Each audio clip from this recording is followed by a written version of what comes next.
নদী ভাঙনে তলিয়ে যাচ্ছে ঘরবাড়ি। গঙ্গা নদীর জল বাড়ায় ভাঙন শুরু হয়েছে মালদার রতুয়ার গঙ্গা তীরবর্তী এলাকায়। রতুয়ার বিলাইমারি গ্রাম পঞ্চায়েতের খাসমহল এলাকায় ইতিমধ্যে নদীগর্ভে তলিয়ে গেছে বেশ কয়েকটি বাড়ি এবং 50 বিঘা ফসলি জমি। আতঙ্কে বাড়িঘর ভেঙে সরিয়ে নিয়েছে স্থানীয় বাসিন্দারা। পাহাড়ে প্রবল বৃষ্টিপাতের ফলে ফুসছে গঙ্গা। গত 3 দিন ধরে ব্যাপক বৃষ্টির ফলে জলস্তর বেড়ে যাওয়ায় মরশুমের শুরুতেই ভাঙনে বিপর্যস্ত রতুয়া এলাকার মানুষ।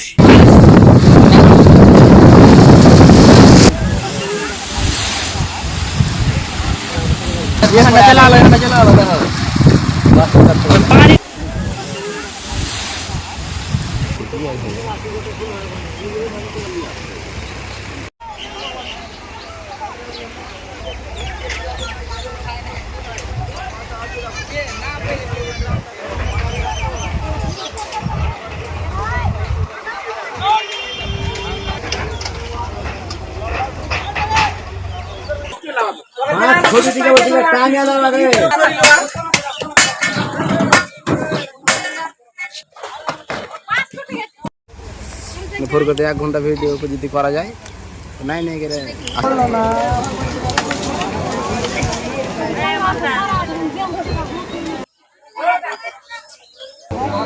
বসে আলো পড়লো না।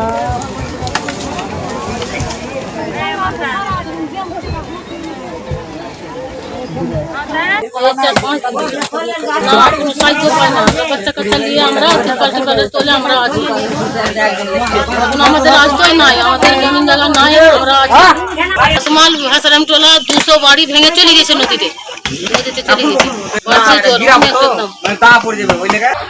নদীতে আজ 5 দিন থেকে।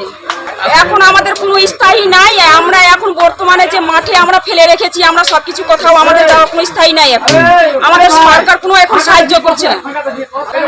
200 বাড়ির মতো চলে গেছে। গ্রামের নাম হাসরামটোলা, জয়মারি খাসমাল।